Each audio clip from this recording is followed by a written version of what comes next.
Production बढ़ा, तमाम चीज़ें बढ़ाई गई, लेकिन अब डेट का जो साइकिल है वो घूमता हुआ दिख रहा है, यानी कर्ज महंगा हो रहा है।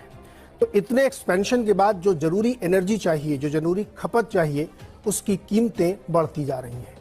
कहने वाले और तमाम रिपोर्ट में ये बात कही जा रही है कि ये कॉस्ट अगर बढ़ती रहेगी तो एक समय ऐसा आएगा जब तरह तरह की क्राइसिस क्रिएट होगी और उसको मैनेज करना बहुत मुश्किल हो जाएगा। परिणाम के तौर पे हम देख रहे हैं इस वक्त कि अमेरिका में क्या चल रहा है, ब्रिटेन में क्या चल रहा है।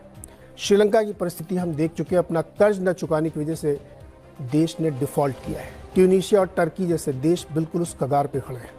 ब्रिटेन की तमाम रिपोर्ट्स बताती हैं कि वहाँ के सेंट्रल बैंक के गवर्नर को इस बात की चिंता है कि फूड क्राइसिस मुश्किल में डाल सकती है, क्योंकि एनर्जी की कीमतें इतनी ज़्यादा हैं कि $100 पर मेगावाट तक की बिजली की खपत आ रही है, खर्चे आ रहे हैं।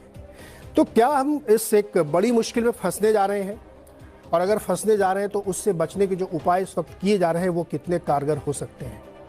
और दूसरा, हम ये चर्चा क्यों कर रहे हैं, क्योंकि भारत भी इससे अछूता नहीं है। ग्लोबल विलेज का हम हिस्सा है, दुनिया की तीसरी बड़ी इकॉनमी है, तो इसका असर हमारे ऊपर भी देर सवेर पड़ेगा ही। तो हम कितने तैयार हैं इसका भी जानना बहुत ज़रूरी है। मैक्रो पिक्चर के साथ करना मैं चाहूँगा।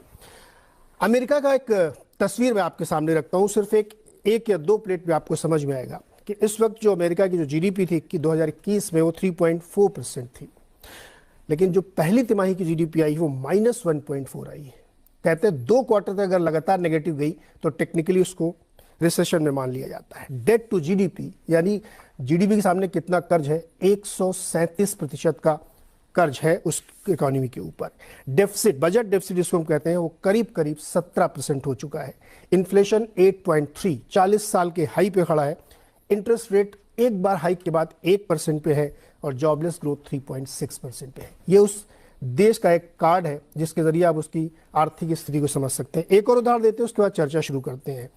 यूके की चर्चा मैं बहुत कर रहा हूं, जिस पे तय उसकी भी स्थिति देखिए। 2021 में 8.7 जीडीपी थी और पहले क्वार्टर में 0.8% है। इस तरीके के वेरिएशंस हैं। डेट टू जीडीपी 94% है। माना जाता है कि 60% से ज़्यादा डेट टू जीडीपी होना नहीं चाहिए, 94% पे पहुंच चुके हैं। बजट डेफिसिट 14.8 या लगभग 15% आप कह सकते हैं। इन्फ्लेशन 9%, मंथ ऑन मंथ 2.5% बढ़ के 40 साल के हाई पे वहाँ पे ही पहुँच गया है। इंटरेस्ट रेट 1% और जॉबलेस ग्रोथ 3.7% है। इस तरीके की इकोनॉमीज़, जो बड़ी इकोनॉमीज़ हैं, उनकी ये हालत है। इसको कैसे इंटरप्रेट करें और कितना बड़ा खतरा रिसेशन का बन रहा है, कितना बड़ा ये मुश्किल खड़ी कर सकती है, इसी को समझेंगे। अनुराग सिंह, चूंकि आपके देश की बात हो रही तो मैं पहले आपसे शुरू करना चाहूँगा। क्या जो नंबर्स या जो बात मैं कह रहा हूँ ऐसा कुछ है वहाँ पे, या हम कुछ ज़रूरत से ज़्यादा इसको बढ़ा चढ़ा के बताने की कोशिश कर रहे हैं?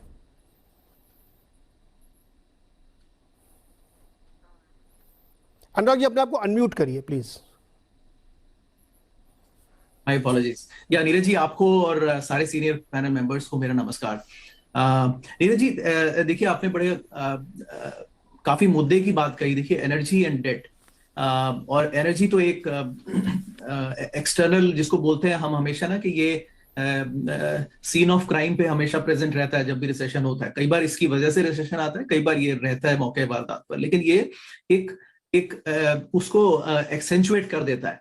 बट लार्जली जो रिसेशंस आते हैं नीरज जी, वो एक हमारी वो डेट की साइकिल से आते हैं। देखिए, ये एक रूल है इकोनॉमिक्स का कि जब भी हम एक्सपेंशन करते हैं, इकोनॉमिक एक्सपेंशन करते हैं, तो हम फ्यूचर से थोड़ी ग्रोथ को बोरो कर लेते हैं। और वो हम करते हैं क्योंकि गवर्नमेंट्स या फेड फील करता है कि रिसेशन आ रहा है, तो वो एक्सपेंशनरी पॉलिसी लेता है। लेकिन जब अगर हम ऐसा करते हैं तो वो थोड़ा ओवरशूट करते हैं, और every expansion has to be followed by a period of contraction, जो थोड़ा टफ होता है। लेकिन ये ऐसा ही है, ये कोई इससे बिल्कुल अलग नहीं है। जैसे आपने कहा कि डेट टू जीडीपी कंट्रीज का बढ़ रहा है, अगर कोई परिवार भी जरूरत से ज्यादा डेट ले लेता है तो कुछ समय तक तो वो बहुत ज्यादा खर्चा कर सकता है और खुशहाली रहती है। लेकिन फिर एक समय आता है, क्योंकि डेट को चुकाना रहता है, और अगर इनकम उस हिसाब से नहीं बढ़ती है तो फिर एक थोड़ा टफ समय भी आता है जहां पर कॉन्ट्रैक्शन करके खर्चों को सीमित करना होता है। तो ये साइकिल, आई थिंक इस तरह की साइकिल्स चलती रहती है। इनको अवॉइड भी नहीं किया जा सकता, क्योंकि डेट के बिना जीवन भी नहीं चलता, देश भी नहीं चलते। लेकिन इसकी एक्सेस को रिकग्नाइज करना ये जी बहुत जरूरी है। दूसरा एक बहुत बड़ा आई थिंक एक लेसन जो सभी सरकारें लर्न कर रही हैं, और काफी समय बाद जिसको बोलते हैं जनरेशंस भी चेंज होती हैं, यहां पर भी एक नई जनरेशन यूएस में भी रियलाइज कर रही है कि गवर्नमेंट्स लोगों को रिच नहीं बना सकती सिर्फ प्रिंट करके पैसे बांटकर। As they say governments can't make people rich by printing and distributing money.